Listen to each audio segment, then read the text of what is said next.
This is a Joseph Simon Viennese fortepiano, which we estimate to be from the early 1830s. In the Cornell collection of historical keyboards, there are 3 instruments of this model. This particular one seems to be a general favorite. We will look at its attributes and show some examples of what it does that can lead sensitive interpreters down a somewhat different expressive path than does today's Steinway model. So this is the basic sound of this piano in all register.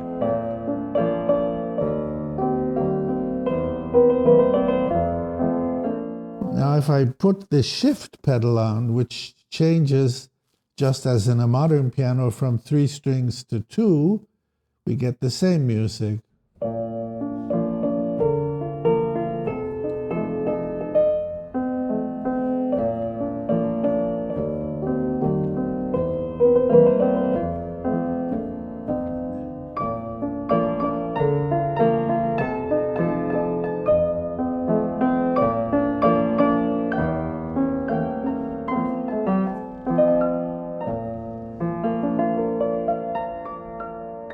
And then we have to talk about the moderator, the jeu celeste, which is all these pianos had in the early years of the 19th century, a cloth strip that comes between the hammer and the string to create a special soft effect. Now, I'm not a great user of this, but sometimes it's really very inspiring. For example, here's the beginning of the Schumann Romance in F sharp.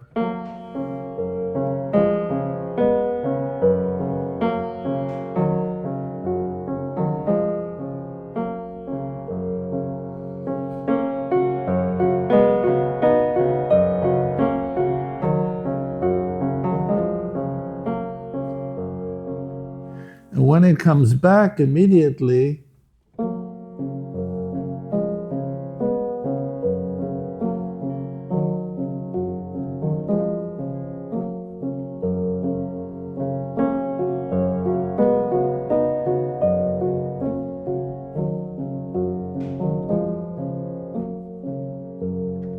now, there are 2 other pedals we should talk about, which are no longer on this piano. They've been removed.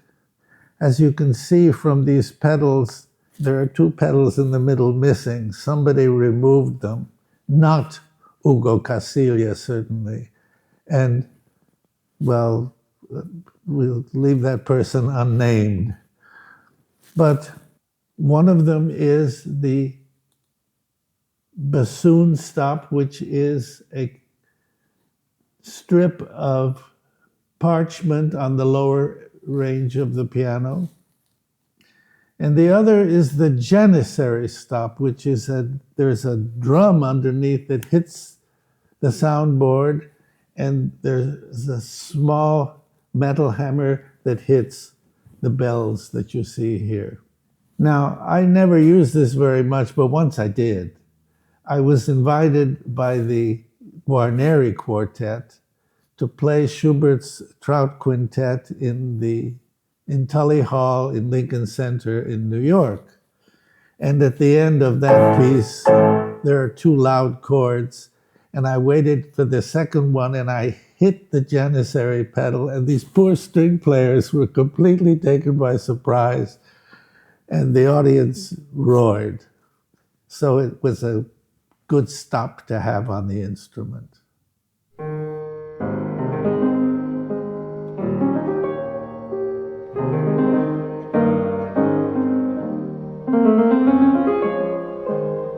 There are 2 types of early pianos today: restored originals and new ones built from scratch.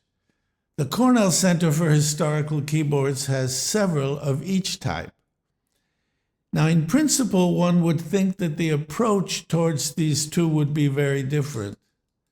An original must be respected, original parts should, as far as possible, be preserved, etc. But in point of fact, The identical problems face both new and historical instruments. What kind and what size of wire should be used? What size should the hammers be? What kind of covering should they have, etc.? Today, there are several important sources producing parts similar to those used 200 years ago. And one approaches these questions of a 100 or 200-year-old instrument somewhat similarly to those of building a new one. The extremely high level of both building and restoration now is something that could only have been dreamed of 20 years ago.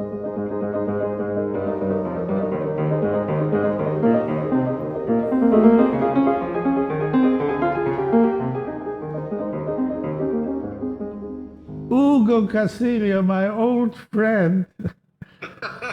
It's been so long since we saw each other.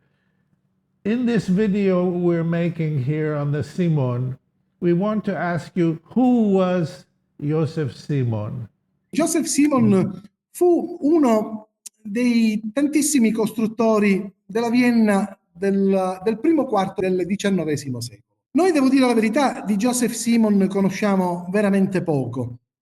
Dei suoi esordi, dei suoi inizi, sappiamo solo che ebbe lui un periodo di apprendistato presso un oscuro, dobbiamo dire, costruttore di Vienna che si chiamava Franz Werl, dove lui ovviamente era uno dei tanti operai in bottega. Il povero Werl morì nel 1826, sappiamo poi che la moglie continuò gli affari sino al 1828, ma morta anche lei di tubercolosi. Io credo che quello sia stato il momento in cui il nostro Simon iniziò quello che era la fase più matura della sua attività, quella fase che lo vide nella bottega di Konrad Graf. Lì ovviamente la sua formazione ebbe certamente un momento di grande crescita, trovandosi in quello che era certamente il laboratorio più importante, più raffinato che a Vienna potesse esserci.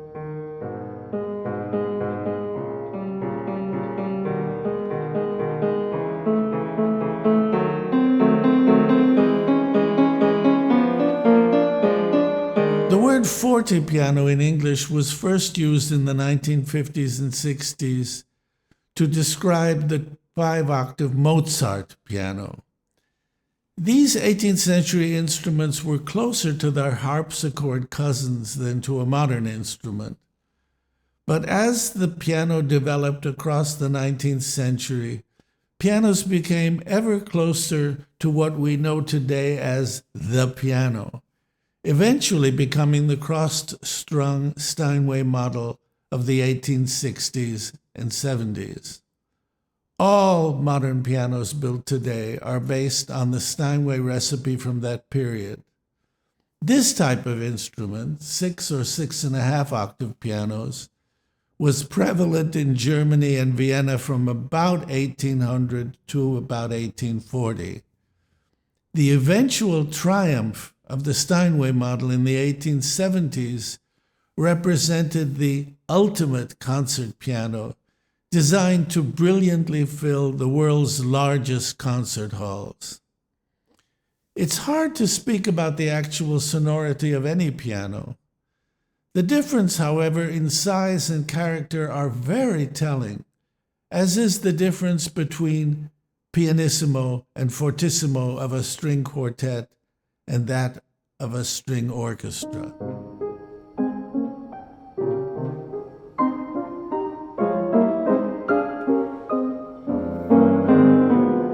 There are two basic schools of piano building in the late 18th and early 19th centuries, known as the Viennese and the English schools. The main difference between these two systems is seen in their mechanisms. The difference between the two mechanisms is recognized by everyone, almost regardless of which system is the preferred one. The action of the Viennese instrument is lighter, faster, and more precise, whereas the English action, although somewhat slower and heavier, is always described as fuller, not necessarily louder, but always fuller. In 1827, Hummel declares that the Viennese piano will cut through an orchestra better than the English one. Whether that's true or not, I'm not quite sure, but he says so. This is what's known as the Viennese action. It's the same action that Mozart had in his pianos. Although, of course, here the hammers are quite a bit larger and the 5-octave range has been expanded to 6 octaves. Now, in every type of piano, the hammer must be brought up close to the string and then fall back. This is called the escapement. If the hammer hits the string cannot sound and will be blocked. This particular system is known as Prellmechanik, or flipping action. It continued well into the 20th century. When I was a student in Vienna in the late 1950s, I had a Viennese action piano to practice on. I couldn't afford an English action. La sua attività più matura fosse sicuramente quella legata ad un periodo come lo strumento che avete lì nell'università. Diciamo che la sua attività è possibile considerarla ancora attiva sino al 1845-50, ecco, poi se ne perdono chiaramente le tracce.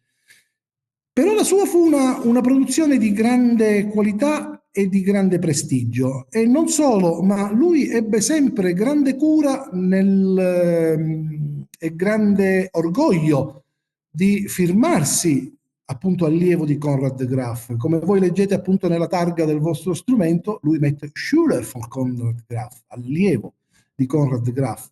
Graf, ripeto, è stato il più grande, ed essere un allievo di Graf era sicuramente un biglietto da visita, era un modo di presentarsi sicuramente in una forma più professionale e più convincente per un mercato che dobbiamo considerare, anche quello viennese di quel tempo, un mercato affollato da decine e decine di costruttori, non solo, ma tanti anche di grandissimo livello.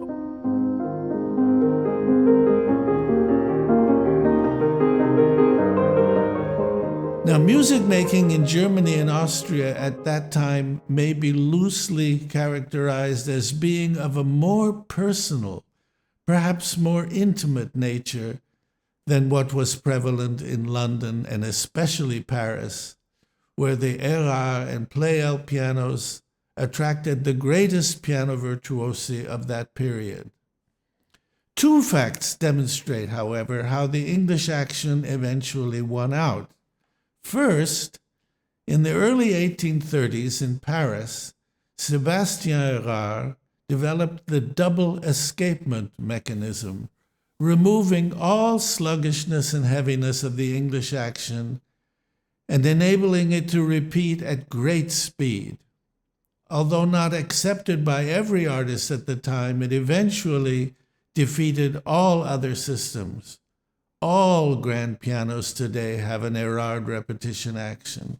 Secondly, when a hammer on the Viennese mechanism became heavier by 1 gram, the end of the key became heavier by 20 grams. Our 1857 Streicher, the same piano that Brahms had until his death, with its large hammers, is very heavy to play. This piano has been heavily restored and beautifully. Ti ringrazio, you are always so kind. No? Malcolm, lo strumento è stato da me comprato presso una casa a Firenze. I problemi erano parecchi, ma lo strumento fortunatamente era strutturalmente sano e ben conservato. L'unica vera grossa lacuna era la perdita di una quindicina, dai 15 ai 20 martelli, ecco. E lì ho dovuto dare il meglio di me stesso per cercare di ottenere dei martelli totalmente nuovi che potessero perfettamente assimilarsi agli originali. Quindi se da un lato è vero che i martelli sono nuovi, è anche vero che sono stati confezionati con del materiale dello stesso strumento.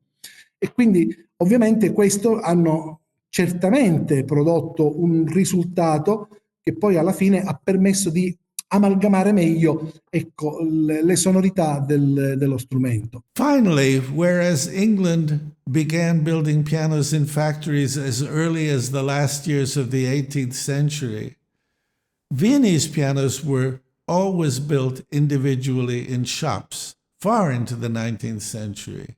Ecco, Malcolm ha sempre amato un tipo di impellatura che permettesse non tanto un suono duro, ma un suono sempre duttile e soprattutto cantabile. E questo è quello che è importante in uno strumento storico, riuscire ad ottenere nella limitatezza della dinamica di uno strumento di questo tipo tutta quella paletta di colori, tutte quelle nuance che soltanto una corretta tensione della pelle sulla testa permette di ottenere. E lì Malcolm è stato veramente il mio maestro, devo dire, e lo riconoscerò e lo dirò per sempre sicuramente. Okay, grazie. Thank you so much, Ugo. I love seeing you again. Hope. Ciao, ciao Malcolm, auguri, arrivederci, Okay. arrivederci. Ciao, ciao. Each instrument was considered a work of art.